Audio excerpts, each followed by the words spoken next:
शख्सियात को ओहदों से हटाने से रियासत का जो नुकसान हुआ है क्या वो पूरा होगा? नहीं, इनको तो मेरा ख्याल है कि देखें, ये पिछले साल का बहरान है और उससे पिछले साल का बहरान है। इन्होंने तो पैसे बना लिए अरबों खरबों, और एक ऐसा वक्त भी आया था जब तेल की कीमतें बिल्कुल सिफर जी हो गई थी दुनिया में, और बहुत हम सब भी चीख रहे थे कि तेल को आप स्टोर करें और किसी तरह से रास्ता निकालें। तो अब इनको हटाया है, तो अब पता नहीं क्या इंक्वायरी होगी। इससे पहले खान साहब को तो कमेटी बना दी। हाँ, नहीं कमेटी नहीं, मेरा ख्याल है कि ये इतने तेज लोग हैं, कहाँ पर इन्होंने पैसे वैसे कहीं ठिकाने लगा दिए होंगे, कहाँ से इनके पास मिलेंगे। तो शहद की दलदलें हैं, और खान साहब को इन्होंने कुछ इस तरह जाल में अपने उतारा कि इनको तो सारे ही लोग चीखते रह गए कि जी आपकी IPPs को भी नुमाइंदे भी हैं, तो इधर भी हैं, तो ये मेज़ के इस तरफ भी बैठे हैं, तो इस तरफ भी बैठे हैं, तो इस तरफ भी बैठे हैं, तो इस तरफ भी बैठे, आपस में ये डील कर आके और निकल गए बीच में से। तो बहरहाल मुझे अफसोस है इस बात पे कि खान साहब के दौर के अंदर इतनी मेगा करप्शन हुई और खान साहब ने फिर इनको हटा दिया। लेकिन अब यहाँ पर जो पैसा खा जाता है उससे पैसा निकलवाना कोई आसान है? पिछले 72 सालों के दौरान, और ये जो नैब के इतने केसेस और रेफरेंसेस, और ये पैसा खाया गया तो खाया गया। इससे पहले दवाइयों का पैसा खाया गया, उससे पहले चीनी का शुगर स्कैंडल आ गया, उससे पहले जो है वो सीमेंट का स्कैंडल आ गया, और ये नवाज शरीफ साहब का दौर, और उससे पहले माशाल्लाह जनाब जरदारी साहब का दौर जो अभी तक जारी है, और उससे पहले मुशर्रफ साहब का दौर, और उससे पहले वो सारे अदवार। तो यहाँ पर पाकिस्तान में एक उम्मीद इमरान खान साहब से अभी भी रखते हैं, हम भी और लोग भी रखते हैं, लेकिन और इमरान खान साहब को इस बात का यकीन अंदाज़ा होना चाहिए कि उनसे बड़ी उम्मीदें हैं लोगों को। तो वो अब ये नदीम बाबर कहाँ से आए थे, कौन लेकर आया था, क्या था, करप्शन हुई और अच्छा जी उसके बाद उनको हटा दिया गया होते से। चले जी, वैसे तो जेल में होना चाहिए था इन सबको, इनको भी, और जो पिछले अदवार के अंदर भी वो भी इधर है, इधर बहरहाल। इसमें दूसरी जो मैं आपको मुल्की सियासत के हवाले से बात बताऊं, वो बड़ी अहम है, और इमरान खान साहब को तो हम उनकी तवज्जो दिलाते रहते हैं, तवज्जो दिलाओ, नोटिस ही देते रहते हैं, इतना ही हमारा काम है करना, बाकी फैसला करना तो उनका काम है। और भी वजीर इनके लाइन में लगे हुए हैं जिनको उन्होंने फारिग करना है, और फारिग इसलिए करना है कि उनके खिलाफ रिपोर्ट्स भी आ रही हैं, उनके खिलाफ जो है वो इस्टेब्लिशमेंट की तरफ से कहा गया है कि आप इनको फारिग करें वरना ये खुद ब खुद फारिग हो जाएंगे। बल्कि मुझे तो किसी ने कहा, बड़ी अजीब बात बताई इनके एक वजीर ने, उन्होंने कहा यार हम अगर हमें नहीं हटाया गया ना तो हमारा खुद ब खुद नोटिफिकेशन हो जाएगा वहाँ से इस्टेब्लिशमेंट डिवीजन से कि फ़लाने वजीर को फारिग कर दिया गया है।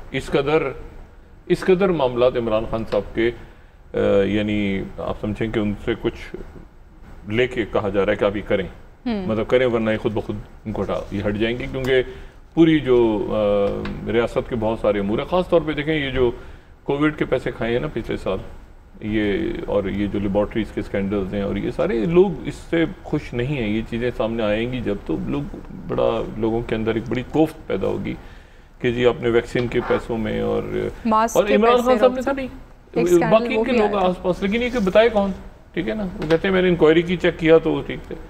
एक साहब की मैंने शिकायत की, मैंने खुद इमरान खान साहब को, मैंने कहा जी आपके ये मुशीर हैं, ये पैसा खा गए। अच्छा, पैसा किससे खाया उन्होंने? डॉक्टर शाहिद मसूद का पैसा खा गए मेरा पैसा। तो मुझे खान साहब का जवाब आया, कहते हैं यार कोई फिक्र नहीं करो, मैंने हटा दिया उसको ओहदे से। अच्छा, मैं कह रहा हूँ मेरी जान को रो रहा हूँ, मैं कह रहा हूँ मैंने मेरी कोई सेविंग थी वो खा गया बंदा, कहते हैं फिक्र नहीं करो, उसको मैंने ओहदे से हटा दिया, डोंट यू वरी। मैंने कहा बहुत मेहरबानी आपकी। मैं कुछ और कह रहा था, वो बात आ गई, जवाब कुछ और आ गया उनके। बहरहाल 2-3 बातें ऐसी हैं जिसमें खान साहब की मेरा ख्याल है कि तवज्जो दिलाओ नोटिस, और उसमें से एक जो है वो ये है कि ये 140 अरब रुपए का जो टैक्स लगेगा, टैक्स तो लग जाएगा, देगा कौन इन दिनों में, जबकि बिजली की कीमत भी बढ़ा दी। अच्छा, इनकी जो माशी टीम है वो खुदा जाने कहाँ छुपी बैठी है, वो 7 पर्दों में बैठी है, जो सामने आके बताती नहीं है लोगों को कि IMF के साथ मुआहदा क्या हुआ है। भाई ये जो स्टेट बैंक का गवर्नर, ये कौन है? ये आदमी को इसको कोई लाया होगा ना, ये आसमान से कोई ज़ालाबारी के नतीजे में तो नहीं गिरा ना।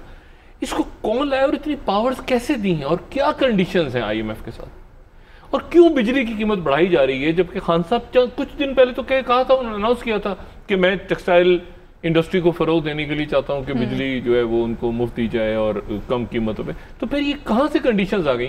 तमाम दुनिया इस वक्त मईशतें खराब है और IMF जो है वो उनको रिलीज दे रही है। हम ये भी नहीं कर सकते, हम उन्हीं के मुलाजमीन को लाके बिठा दिए हमने। मैंने कहा इधर भी वही बैठे हैं, उधर भी, इधर IMF से मुज़ाकरात कर रहे हैं, ऐसे ही है ना IPP से मुज़ाकरात हो रहे हैं। मतलब एक जो है वो चोरी का माल लगा के लूट मार का वो सेनेट में कौमी असेंबली में पहुंच गया, वो एहतसाब का बिल बनाएगा। क्या वज़ीर आज़म साहब को इस बात का इदराक है? मुझे नहीं पता कि ये देखे ना, ये जो माशी इश्यूज हैं, अब जैसे ये स्टेट बैंक का है तो स्टेट बैंक के ऊपर क्यों नहीं बताते आके लोगों को? अच्छा, इसमें इनके वजीर भी परेशान है, इनके MNA भी, इनके लोग परेशान है, बहुत परेशान है। ये नदीम बाबर के ऊपर कम वज़रा ने बात की, बेशुमार वज़रा इनके ऊपर बात करते नहीं, अब जाके हटाया खान साहब ने। खान साहब नाराज हो जाते थे कि नदीम बाबर के बारे में बात ना करो। अच्छा, अब उन्होंने हटा दिया या हटवा दिया गया, जो भी कुछ हुआ, बहरहाल हमें तो इंटरेस्ट इस बात में है कि पैसा कितना कहा है और ये बिजली की कीमतें कैसे बढ़ गई हैं। यही लोग हैं ना सारे लूट मार करने वाले। तो खान साहब को एक तो ये है कि इस पे जरा माशी टीम को कहें कि जरा वजाहत तो करें आके कि 140 अरब के जो पब्लिक के ऊपर IMF ने कंडीशंस लगा दी हैं, तो ये हफीज शेख साहब, ये कोई माशी टीम क्यों नहीं बताती आके कि क्या डीलिंग हुई है उनके साथ? एक बात तो ये। दूसरी बात, इमरान खान साहब के लिए पंजाब जो है, उस पंजाब में नजर रखें। तो शहबाज शरीफ साहब की जमानत हो सकती है जी, जमानत के लिए जी नहीं हो सकती है, मतलब बाहर आ सकते हैं शहबाज शरीफ साहब, इस बात के इम्कानात हैं। दूसरी जो बात है वो ये है कि ये बल्दियाती अदारे जो बहाल हो गए हैं पंजाब में, इसका हुकूमत को या लोगों को इदराक है कि क्या हुआ है? इमरान खान साहब ने बल्दियाती अदारे जो हैं वो ख़त्म करके 2019 में उन्होंने कहा था कि मैं 1 साल में इलेक्शन करा दूंगा बल्दियाती। ये है कोई 56 या 58 हज़ार लोग जो बहाल हो गए हैं।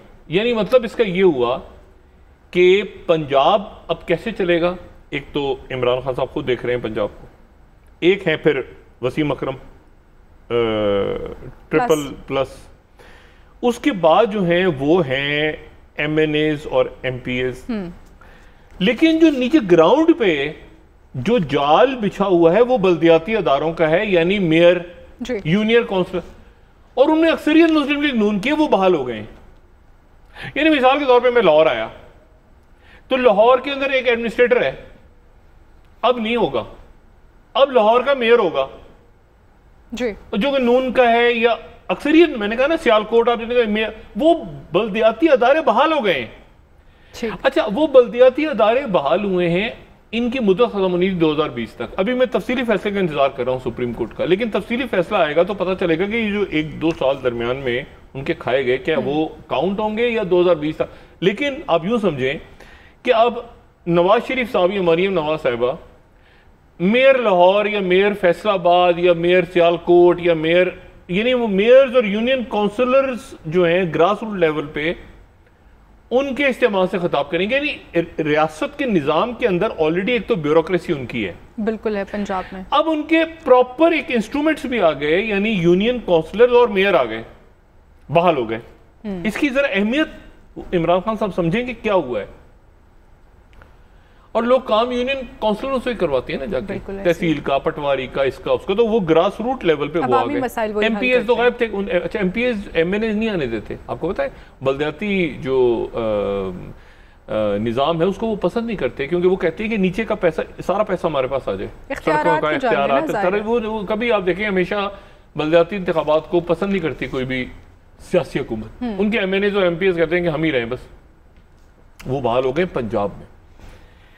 अच्छा, सिंध में और बाकी जगहों पे तो उनकी हुकूमतों ने उनका टाइम पूरा होने दिया, ठीक है ना, सिंध में टाइम पूरा हो गया। यहाँ पहले वो तोड़ दिए गए थे, वो बहाल हो गए। ये ऐसी चीज़ें जिस पे खान साहब को नज़र रखनी होगी पंजाब के अंदर ख़ास तौर पे, क्योंकि पंजाब की ब्यूरोक्रेसी पहले ही मुस्लिम लीग नवाज की है। इमरान खान के पास जो वज़ीर आज़म हाउस है उसमें भी ब्यूरोक्रेसी मियां नवाज शरीफ साहब की है, और उनकी जो पार्टी है वो पार्टी 75% पाकिस्तान पीपल्स पार्टी है, तभी तो इत्तेहाद करवाया उन्होंने जी इमरान खान साहब का। PDM में जो फूट पड़ी है, ये फूट नहीं है, ये उधर उन्होंने इशारा किया है कि तुम उधर से संभालो, हम इधर संभालते हैं। वो पार्टी के अंदर उधर से इमरान खान साहब को सपोर्ट तो पीपल्स पार्टी है। आप देखिए ना, पीपल्स पार्टी को जरदारी साहब पत्ते लगा के सीने से रखते हैं, जरदारी साहब बड़ी अच्छी सियासत करता है। मैं वजीरों के बयान सुने ना, तो वो एक पोर्शन उधर भेज के उधर से घेर लिए, यानी गुड कॉप बैड कॉप है, ठीक है। और खान साहब को इधर मुस्लिम लीग नून को वो बुरा भला कहते हैं, पीपल्स पार्टी अंदर घुस गई। और खान साहब के लिए आप सोचें सियासत के लिए कितना अजब है कि जब वो बात करते हैं बिला इम्तियाज एहतसाब की, तो पीपल्स पार्टी उनके साथ होती है कि हाँ जी बिल्कुल एहतसाब होना चाहिए, ठीक है। तो और उनके अपने लोग जो पीपल्स पार्टी के लोग तो इधर बैठे हुए हैं 75%। तो ये उन्होंने अनहोनी अलायंस, जिसको मैं कहता हूँ ना अनहोली अलायंस है, तो इसलिए एहतसाब नहीं होगा। अच्छा, तो दो तीन बातें तो ये हो गई। तो इमरान खान साहब ने नजर रखनी है कि बल्दियाती अदारों का बहाल होने के बाद अब क्या सूरत हाल बनेगी पंजाब के अंदर। नवाज शरीफ का बल्दियाती ओहदेदारों से खिताब लंदन से हो रहा है। अब सोचे ना, ये तो यही होगा ना आने वाले दिनों में। तो ये बड़ी एक सिग्निफिकेंट बात है। पूरे पंजाब में 56 से 58 हज़ार लोग बहाल हो गए। जिनके दफ्तर खाली हो चुके थे, जहाँ पे जिनकी गाड़ियां नहीं थी, जिनके पास फंड्स नहीं थे, वो सारे वापस आ गए और उनमें अक्सर मुस्लिम लीग नून की है। तो ये चैलेंजेस हैं आने वाले दिनों में। एक बात फिर मैं ज़रा आता हूँ ये मुल्की सियासत पे, और वजीरों की लाइन लगी हुई है ना, जो मैंने कल भी बात की थी कि उनकी कारकर्दगी जो है वो ठीक नहीं है। और वो इमरान खान साहब के पास भी रिपोर्ट्स हैं और बाकी जो मुख्तदर हल्के हैं वो भी कह रहे हैं कि उनको अपने ओहदों से हटाया जाए। वो बदनामी का सबब बन रहे हैं। और यानी अब तसव्वुर करेंगे डॉक्टर शाहिद का पैसा खा गया एक आदमी, थोड़ा सा पैसा था वो खा गया, यानी अंदाजा ये दिन भी आने थे, ठीक है। मैं तो नहीं छोड़ूंगा उसको, उस बंदे को, मगर वो खान साहब कहते हैं मैंने हटा दिया। डॉक्टर साहब जैसे हो रहा है अदालतों में, डॉक्टर साहब का पैसा खा गया, खान साहब आगे से कहते हैं डॉक्टर फिक्र ना करो मैं हटा दिया उसको अपने ओहदे से। अच्छा, हाँ, आपके पैसों का क्या होगा डॉक्टर? पैसे तो मैं निकलवाऊंगा। वो खान साहब का जवाब कितना इंटरेस्टिंग है कि यार डॉक्टर बड़ी ज्यादती की मैंने उसको वैसे हटा दिया ओहदे से, काफी दिन हो गए हटाए हुए। मैंने कहा जी हटा, अच्छा चुप, बंदा क्या बोले।